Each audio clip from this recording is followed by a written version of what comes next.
بسم الله الرحمن الرحيم. المكتب التعاوني للدعوة والإرشاد وتوعية الجاليات بحي العزيزية بالرياض يقدم معرفت الرب، اپنے رب کو پہچانیے۔ السلام علیکم ورحمۃ اللہ وبرکاتہ۔ الحمدللہ رب العالمین والصلاة والسلام علی خیر خلقہ محمد وعلی آلہ وصحبہ اجمعین، اما بعد۔ پیارے بھائیو، تمام تعریف اللہ رب العالمین کے لیے ہے، جس نے ہمیں پیدا کیا اور پھر ہماری ہدایت کے لیے جب جب ضرورت پڑی تو اللہ تبارک و تعالیٰ نے اپنے نبی اور رسول کو بھیجتا رہا۔ سب سے اخیر میں اللہ تبارک و تعالیٰ نے حضرت محمد رسول اللہ صلی اللہ علیہ وسلم کو بھیجا۔ محترم بھائیو،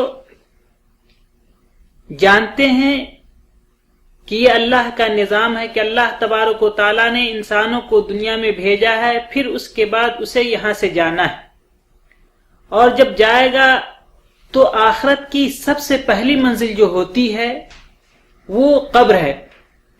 قبر کے اندر 3 سوال ہوگا۔ سب سے پہلے کہ تمہارا رب کون ہے، من ربک۔ دوسرا، تمہارا دین کیا ہے، ما دینک۔ اور تیسرا، تمہارا نبی کون ہے، من نبیک۔ یعنی اگر اس شخص نے دنیا کے اندر اپنے رب کو پہچانا، اپنے رب کو جان لیا، تو یہ جان لیجئے کہ آخرت کی جو سب سے پہلی منزل ہے اس کے اندر وہ کامیاب ہو جائے گا۔ اور اگر اس نے دنیا کے اندر اپنے رب کو نہیں جانا، اپنے رب کو نہیں پہچانا، تو پھر جان لیجئے کہ وہ وہاں جواب نہیں دے سکتا ہے۔ محترم بھائیو، ہم اپنے رب کو کیسے پہچانیں گے، ہم اپنے رب کو کیسے جانیں گے؟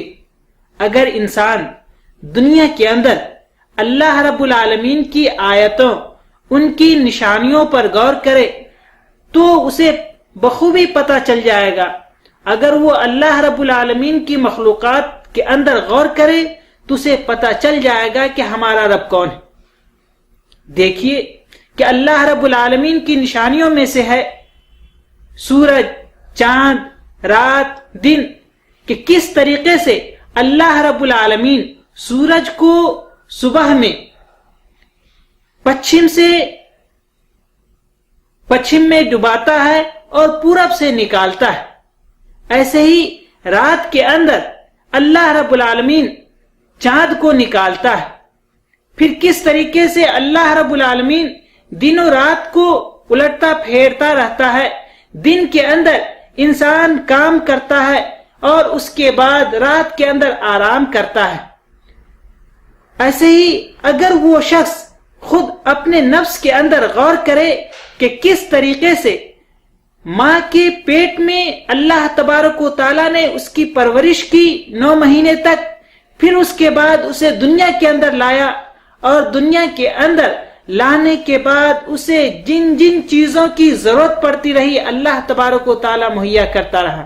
اگر اس میں سے کوئی ایک چیز بھی اللہ تبارک و تعالیٰ روک لیتا تو وہ دنیا کے اندر زندہ نہیں رہ پاتا۔ مثلا آپ ہوا کو لے لیجئے کہ اگر اللہ تبارک و تعالیٰ ہوا روک لیتا تو انسان دنیا کے اندر زندہ نہیں رہ پاتا۔ تو اگر انسان اس کے اندر غور و فکر کرے، سوچے، تو اسے بخوبی پتہ چل جائے گا کہ اس کا رب کون ہے۔ اور اللہ تبارک و تعالیٰ قرآن مجید کے اندر ارشاد فرماتا ہے کہ یا ایھا الناس اعبدوا ربکم الذی خلقکم والذین من قبلکم لعلکم تتقون۔ یا ایھا الناس، اے لوگو، یا ایھا الناس اعبدوا ربکم، کہ اے لوگو تم اپنے رب کی عبادت کرو، تم اپنے رب کی پوجا کرو، جس نے تمہیں پیدا کیا اور جس نے تم سے پہلے لوگوں کو پیدا کیا۔ ہم سے پہلے جتنے بھی لوگ آئے سبوں کو جس نے پیدا کیا اس کی ہم عبادت کریں۔ لعلکم تتقون، تاکہ ہم متقی بن جائے، پرہیزگار بن جائے۔ اگر دنیا کے اندر ہم نے اللہ رب العالمین کی نشانیوں کے اندر غور کیا تو ہمیں اپنے رب کو بخوبی ہم جان جائیں گے۔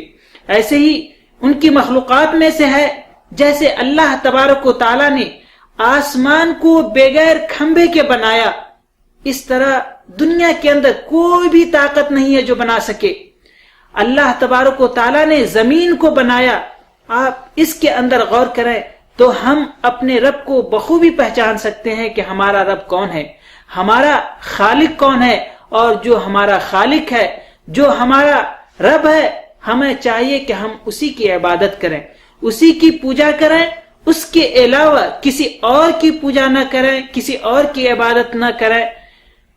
لہذا ہمیں چاہیے کہ ہم اپنے رب کو پہچانیں، اور پہچاننے کے بعد ان کا جو حکم ہے ان کے حکم کو اپنے زندگی کے اندر نافذ کریں، اور ان کے بتائے ہوئے طریقے کے مطابق، جس طریقے سے انہوں نے اپنے رسول کے ذریعے سے ہم تک جو احکام پہنچایا ہے ہم اس کے مطابق عمل کریں، اور جن چیزوں سے روکا ہے ہم اس سے باز آ جائیں۔